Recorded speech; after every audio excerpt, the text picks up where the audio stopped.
السلام علیکم ورحمۃ اللہ وبرکاتہ۔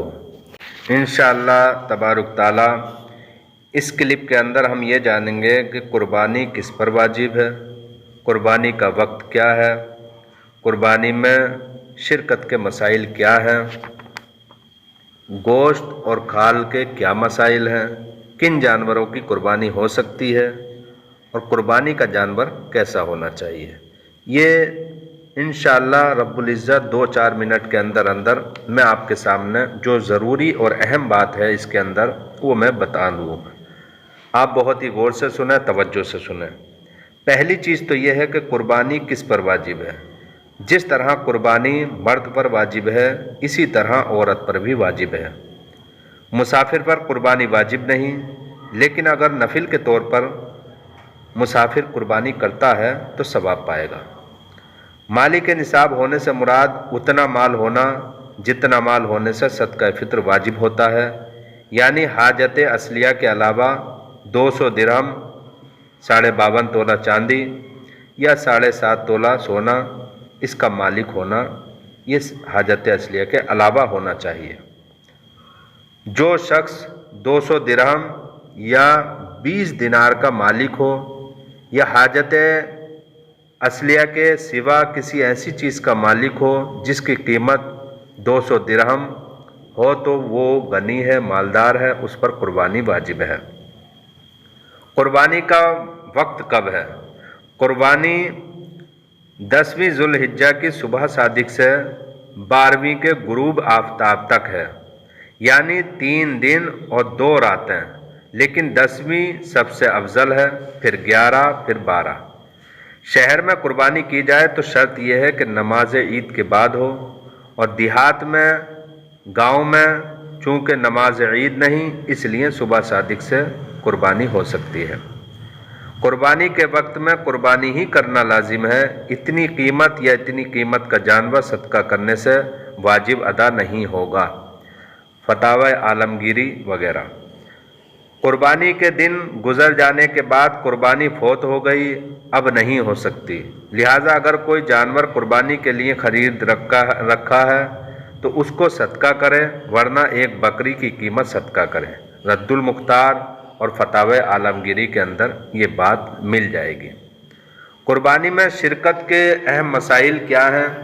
قربانی جب آپ قربانی کرتے ہیں اور شرطیں پائی جاتی ہیں تو آپ کے لیے یہ ضروری ہے کہ ایک بکری یا بھیڑ ذبح کرنا یا اونٹ بھینس کا 7واں حصہ واجب ہے، یعنی جو چیزیں قربانی کرنے کے لیے شرط ہیں اگر وہ پائی جائیں تو یا تو ایک بکری یا ایک بھیڑ ذبح کرے یا اونٹ یا بھینس کا 7واں حصہ، یہ چیز اس پر واجب ہے، اس سے کم نہیں ہو سکتا۔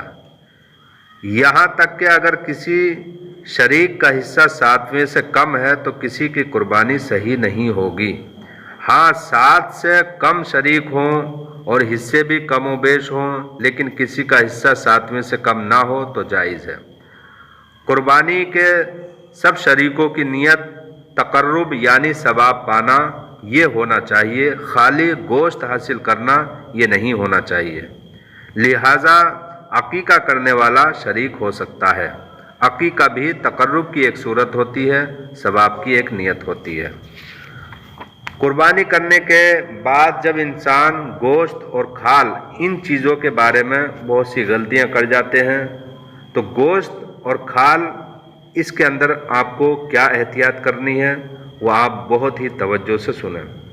اگر جانور مشترک ہے یعنی کئی لوگوں سے ان نے مل کر جانور کو ذبح کیا ہے، شریک ہوئے ہیں، تو گوشت تول کر تقسیم کیا جائے، اٹکل سے نہ بانٹیں۔ اگر کسی کو زیادہ پہنچ گیا تو دوسرے کو معاف کرنے سے بھی جائز نہ ہوگا، حق شرع ہے۔ رد المختار۔ پھر اپنے حصے کے 3 حصے کر کے ایک حصہ فقیروں کو دے دیں اور ایک حصہ دوستوں کو اور عزیزوں کو دیں اور ایک حصہ اپنے گھر والوں کے لیے رکھیں، خود بھی کھائیں، بال بچوں کو بھی کھلائیں۔ اگر گھر والے زیادہ ہوں تو کل گھر کے صرف میں لا سکتا ہے، یعنی تمام گوشت اپنے ہی خرچ میں اپنے ہی صرف میں لا سکتا ہے اور کل صدقہ بھی کر سکتا ہے، اگرچہ ایک حصہ اپنے لیے بہتر ہے۔ اگر میت کی طرف سے قربانی کی تو اس کے گوشت کا بھی یہی حکم ہے، البتہ اگر میت نے کہا تھا کہ میری طرف سے قربانی کر دینا تو اس صورت میں تمام گوشت صدقہ کر دے۔ قربانی اگر میت کی ہے تو اس کا گوشت نہ خود کھا سکتا ہے نہ مالدار کو کھلا سکتا، بلکہ اس کو صدقہ کر دینا واجب ہے۔ قربانی کرنے والا بقرعید کے دن سب سے پہلے قربانی کا گوشت کھائے، یہ مستحب ہے۔ قربانی کا گوشت غیر مسلم کو نہ دیا جائے کیونکہ یہاں کے کفار حربی ہیں۔ چمڑا، جھول، رسی، ہار سب صدقہ کر دے۔ چمڑے کو خود اپنے کام میں بھی لا سکتا ہے، مثلا ڈول، جانماز، بچھونا وغیرہ بنا سکتا ہے، لیکن بیچ کر قیمت اپنے کام میں لانا جائز نہیں۔ اگر بیچ دیا تو اس قیمت کو صدقہ کر دینا واجب ہے۔ آج کل اکثر لوگ کھال دینی مدرسے میں دیا کرتے ہیں، یہ جائز ہے۔ اگر مدرسے میں دینے کی نیت سے کھال بیچ کر قیمت مدرسے میں دے دیں تو یہ بھی جائز ہے۔ قربانی کا گوشت یا چمڑا قصاب یا ذبح کرنے والے کو مزدوری میں نہیں دے سکتا۔ ہاں اگر دوستوں کی طرح ہدیتاً حصہ دیا تو دے سکتا ہے، جبکہ اسے اجرت میں نہ شمار کرے۔ بعض جگہ قربانی کا چمڑا مسجد کے امام کو دے دیتے ہیں، اگر تنخواہ میں نہ دیا جائے بلکہ بطور مدد کے دیں تو حرج نہیں۔ بہار شریعت کے اندر آپ یہ مسئلہ دیکھ سکتے ہیں۔ کن جانوروں کی قربانی ہو سکتی ہے؟ اونٹ، بھینس، بکری، بھیڑ، نر مادہ، خصی یا غیر خصی سب کی قربانی ہو سکتی ہے۔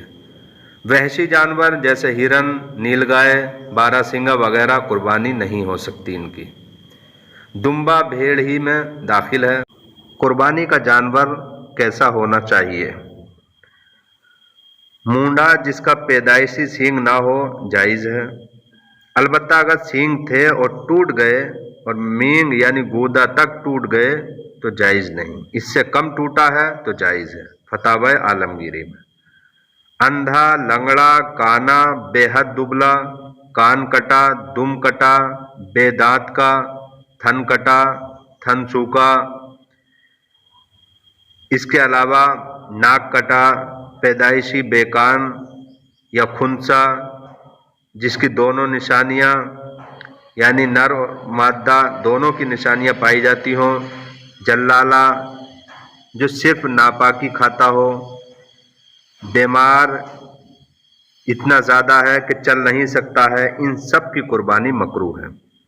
بیماری اگر ہلکی ہے اور لنگڑا پن ہلکا ہے کہ چل پھر لیتا ہے تو قربانی ہو سکتی ہے۔ کان، ناک، دم تہائی سے زیادہ نہیں کٹے ہیں تو جائز ہے۔ قربانی کرتے وقت جانور اچھلا کودا اور اس سے عیبی ہو گیا یعنی اس کے اندر کوئی عیب پایا گیا تو حرج نہیں۔ قربانی کی اور پیٹ میں زندہ بچہ ہے تو اسے بھی ذبح کر دے اور کام میں لا سکتا ہے، اور مرا ہوا ہو تو اسے پھینک دے۔ بہار شریعت کے اندر یہ بات لکھی گئی ہے۔ خریدنے کے بعد قربانی سے پہلے جانور نے بچہ دے دیا تو اسے بھی ذبح کر ڈالے، اور اگر بیچ دیا تو اس کی قیمت کو صدقہ کرے، اور اگر ایام قربانی میں ذبح نہ کیا تو زندہ صدقہ کر دے۔ یہ بات فتاوی عالمگیری اور بہار شریعت ان دونوں کتابوں کے اندر آپ کو مل جائے گی۔ ہمارے آقا حضور صلی اللہ تعالی علیہ وسلم کے کرم عمیم کو دیکھو، یعنی آپ کے لطف اور کرم نوازی کو دیکھو کہ خود اس امت مرحومہ کی طرف سے قربانی کی، اور اس موقع پر بھی امت کو نہ بھولے اور ہمیشہ امت کا خیال فرمایا۔ لہذا جس مسلمان سے ہو سکے وہ حضور صلی اللہ تعالی علیہ وسلم کے نام کی قربانی کرے تو کیا ہی خوش نصیبی ہوگی۔ بہار شریعت یہ بات بھی آپ دیکھ سکتے ہیں۔ تو یہ چند اہم اور ضروری معلومات جو میں نے آپ کے سامنے رکھی کہ قربانی کس کی طرف سے کی جائے، قربانی کس پر واجب ہے، قربانی کی کھال اور چمڑے کا کیا کرنا ہے، قربانی میں اگر شرکت کر رہے ہیں کسی جانور کے اندر تو اس میں کن باتوں کا ہم کو خیال رکھنا ہے، کن جانوروں کی قربانی ہو سکتی ہے، قربانی کا جانور کیسا ہونا چاہیے، اور پیارے مصطفیٰ صلی اللہ تعالی علیہ وسلم نے اس امت کو کیا پیغام دیا ہے، یعنی پیارے مصطفیٰ صلی اللہ تعالیٰ علیہ وسلم ہمیشہ اپنی طرف سے اس امت مرحومہ کی طرف سے قربانی کرتے رہے ہیں، تو ہم کو بھی چاہیے کہ ہم نبی اکرم صلی اللہ تعالیٰ علیہ وسلم کی جانب سے ایک قربانی کریں۔ امید ہے آپ نے پوری بات سمجھ لی ہوگی۔ اگر آپ کو یہ بات اچھی لگی تو آپ اپنے احباب کو شیئر کریں۔ السلام علیکم ورحمۃ اللہ وبرکاتہ۔